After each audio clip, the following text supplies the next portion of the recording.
என்ன மாதிரி செலிபிரிட்டீஸ்லாம் உங்ககிட்ட வந்து வாங்கியிருக்காங்க? இப்போ ஃபர்ஸ்ட்டு வந்து ஸ்டார்ட்டிங்லலாம் பார்த்தீங்கன்னா, இவங்க ரக்ஷிதா மேம் தெரியும்ல. நமக்கு சரவணன் மீனாட்சி தெரியும், வந்தாங்க தெரியும். இல்லைங்களா? அவங்களுக்கு நான் ஒரு ப்ரமோஷனுக்காக தான் செட் வந்து நான் ஃபர்ஸ்ட்டு குடுத்தேன். அப்புறம் அதுக்கு பின்னாடி அவங்க ஃபினிஷிங் நல்லாயிருக்கு, ப்ராடக்ட் ரொம்பவே சூப்பரா இருக்கு அப்படின்ற மாரி சொன்னாங்க. அப்புறம் அவங்க ஜீ தமிழ்லலாம் ஒரு சீரியல் வந்து ஆக்ட் பண்ணாங்க. ஒரு 4 இயர்ஸ் பேக்கு. ம். அப்புறம் ஒரு 100 செட் இருக்கும். அவங்களோட ட்ரெஸ்ஸு, காஸ்டியூம் எல்லாமே எங்களுக்கு அனுப்பி குடுத்துட்டாங்க. அப்ப அதுல வந்து பார்த்தீங்கன்னா, அவங்களுக்கு ஃபுல் அண்ட் ஃபுல் சுடி தான் அவங்களோட காஸ்டியூமா ம். இருந்தது. அங்க ட்ரெஸ் எடுக்குறாங்கன்னா, எனக்கு இங்க உடனே ஃபோட்டோ வந்துரும். நீங்க அடுத்தது இதுக்கு செய்ய ஸ்டார்ட் பண்ணிக்கோங்க அப்டின்ட்டு. அந்த மாரி அவங்க ஒரு 100+ செட்ஸ் வந்து எடுத்தாங்க.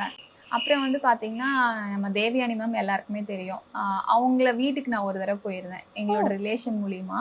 அப்புறம் நான் ஜுவல்லரி வந்து ஒண்ணு கிஃப்ட்டா குடுக்கலாம் அப்டின்னு சொல்லிட்டு குடுத்தேன். அவங்க அப்பதான் வந்து சீரியல்ல வந்து நடிக்க ஸ்டார்ட் பண்ணாங்க. இந்த நமக்கு சன் டிவில கூட ஒரு சீரியல் ம். ராசாத்தின்னு சம்திங் அந்த நேம்ல வந்து அவங்க நடிக்க ஆரம்பிச்சாங்க. அப்புறம் அவங்களுக்கும் அதே மாதிரி வந்து அவங்களோட காஸ்டியூம் தகுந்த மாரி நாங்களே எங்களோட அவங்க போட்டு வந்த அந்த சீசன்ல போட்டு வந்த ஜுவல்லரி எல்லாமே எங்களோடது தான்.